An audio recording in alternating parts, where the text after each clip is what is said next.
Hello, everyone. I'm really excited about this project because this is a first for me. So I made a different video for the Printable Cuttable Creatables YouTube channel where I made these really cute, or at least I thought they were really cute keychains from Santa and Mrs. Claus. These are printable, cuttable, creatable SVG files, and in the keychain version, what I did was I had keychain blanks that were plastic, and I used the SVG files to cut out vinyl that I then adhered onto those keychain blanks. But a viewer on that video left me a comment saying, these are really adorable. They would be super cute as earrings. And I thought, oh my gosh, they really would be. And one way the first way I thought to do that was to use these as shrink plastic. And you can get printable shrink plastic. So what I did was, because Printable Cuttable Creatables always has in their file a flattened version, so you can actually just print it.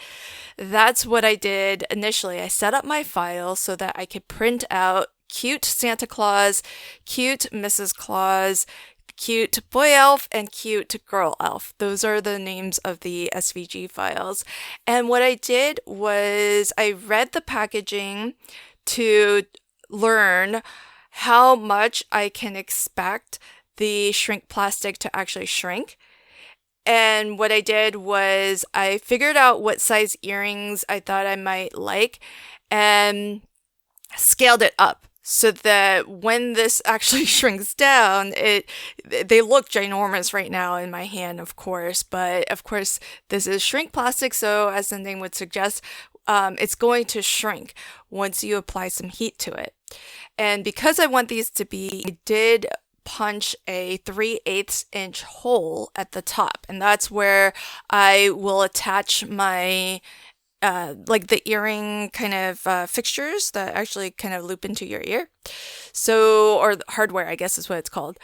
And I'm just using a heat gun. So I know a lot of times folks will do this in the oven, and that's totally something that you can do. Just make sure you're not using the same kind of materials that you would cook food on after you've used it for shrink plastic, because I don't know what kind of chemicals and whatnot this releases, but I'm just using the heat gun that I would normally use for like melting embossing powder. And so I didn't actually show this step here, but I did fussy cut everything by hand because I'm using a shrink plastic that's clear. And you know what? I actually think I saw shrink plastic that is white. And I actually might try that next so that I can print onto what would normally look like paper. So then it's going to look a little bit more true to color because it won't be this translucent look to it. And what I do after I fussy cut is just taking an emery board, I smooth out those edges. So there might be some rough edges, and just sanding off the edges smooths it down.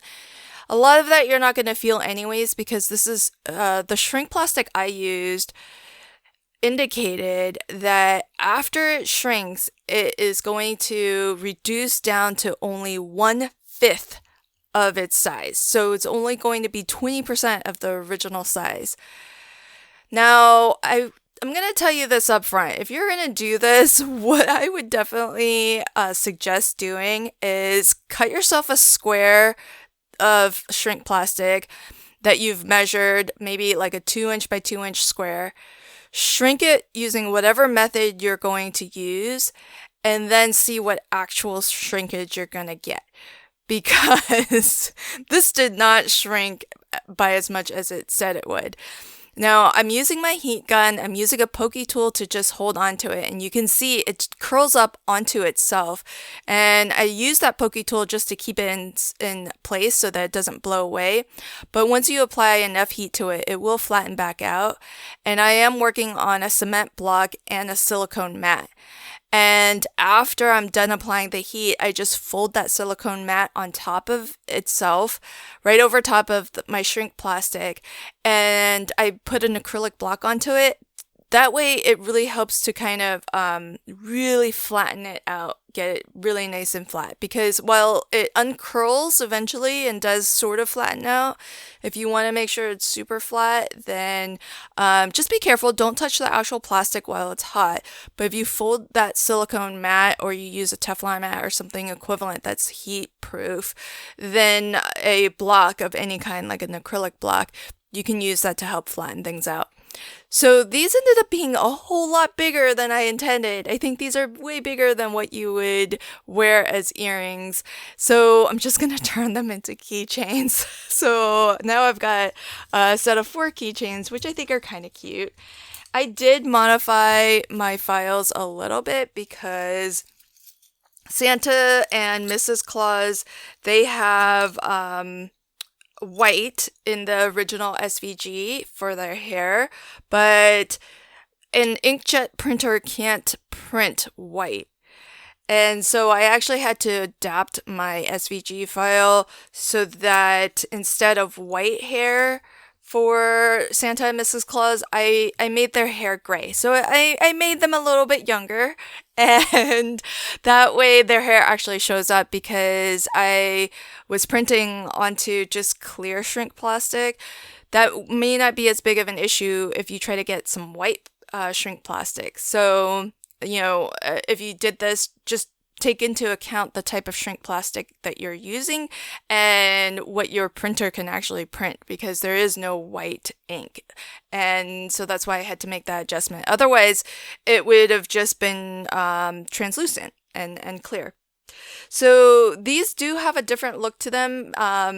They are a little bit dark because they are kind of translucent. And as shrink plastic, once the heat gets applied to it, it does intensify the color, but because it's not backed by white, it does have a very different look to it. And you can it's kind of neat that it's a little bit translucent like that. So it's just a very different look, but I'm very curious to do this again, but instead print onto some white shrink plastic. So now I think I need to go get myself some white shrink plastic, but I would definitely recommend shrinking down a square of shrink plastic to begin with, just so that you understand how much your plastic will actually shrink before you set up your digital file. And that way you can actually get the end result that you're looking to get. Thanks so much for joining me on this one. And until next time, happy crafting and have a fabulous day. Bye.